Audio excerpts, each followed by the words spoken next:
बुआ मैंने जो सुना वही बोल रही हूँ। गीतापुर की सीना मिली थी, कह रही थी छोरा बजरंग की माँ नीला का रिश्ता तोड़ना चाह रही है। भगवान करे जे बात झूठ हो, पर बुआ जे बात सच भी तो हो सके है।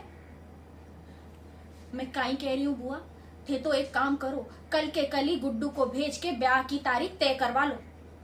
कहीं ऐसा ना हो नीला के लक्षण देख के छोरा ब्याह के लिए मना कर दे, फिर बैठाए रखना अपनी जवान छोकरी को घर में। तो तू के चारो है, जिंदगी भर गांव में मुंह कालो करके बैठो रहेगा।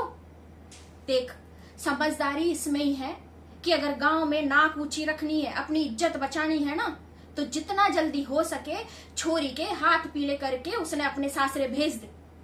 थारे सर से बोझ भी कम हो जाएगा। मारो फर्ज तो कहने को मैंने कह दियो, बाकी थारी मर्जी।